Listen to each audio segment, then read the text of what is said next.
بسم الرحمن الرحیم۔ دسترخوان امام حسن مجتبی علیہ الصلاۃ والسلام دسترخوان کریم اہل بیت ہے۔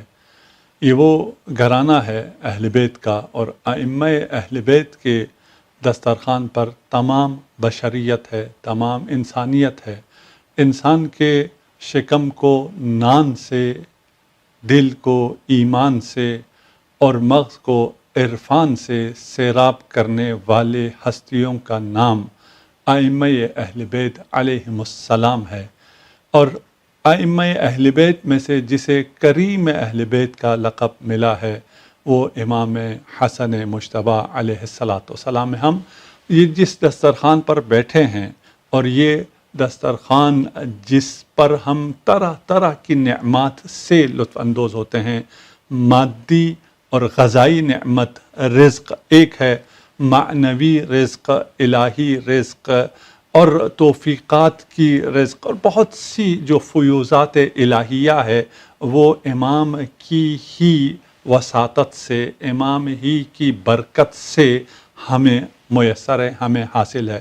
یہ ایک دن جب ہم دسترخوان امام حسن مجتبی کے عنوان سے مناتے ہیں، اس کا مطلب یہ نہیں ہے کہ سال کے باقی ایام ہم کسی اور دسترخوان پر ہیں۔ جیسے ہم 14 اگست کو آزادی کا دن جب مناتے ہیں تو اس کا مطلب یہ نہیں ہوتا کہ ہم ایک دن کے لیے آزاد ہیں، ہم 365 دنوں کے لیے آزاد ہوتے ہیں، لیکن جشن ایک دن مناتے ہیں۔ ہم 365 دن سال کے ہر دن اور دن میں ہر وقت 3 دفعہ جب بیٹھ کے کھانا کھاتے ہیں، ہم دسترخوان امام حسن مجتبی علیہ الصلاۃ والسلام پر ہوتے ہیں، اور اس کو مناتے ہم سال میں 1 دفعہ 2 دفعہ ہیں،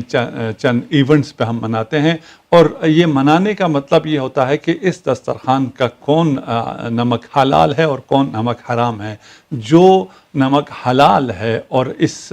اپنے منعم کا، اپنے محسن کا، اپنے امام کے احسانات کا اعتراف کرنے والا ہے، وہ آج کے دن امام کے نام پر نہ فقط کھاتا ہے بلکہ عالم کو کھلاتا ہے۔ اور یہ کھلانے کا درس بھی ہم نے ائمہ سے سیکھا ہے، اور ائمہ نے ہمیں یہ درس دیا ہے۔ ہر امام نے اپنے دور میں خود اپنے ہاتھوں سے غریبوں کو، فقیروں کو، ہمسایوں کو، رشتہ داروں کو، دوستوں کو کھلایا ہے، اور اس پہ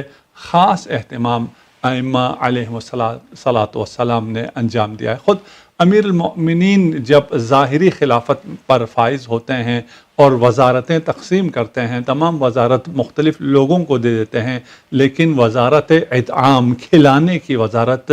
اپنے پاس رکھتے ہیں، اپنے کندھوں پر خود بوجھ اٹھاتے ہیں اور گھر گھر لے جاتے ہیں۔ اور آسان نہیں تھا، آج کل کھلانا بہت آسان ہو گیا ہے، اس وقت بہت مشکل تھا، اور راشن اٹھا کر لے جا کر یتیموں کے ساتھ بیٹھ کر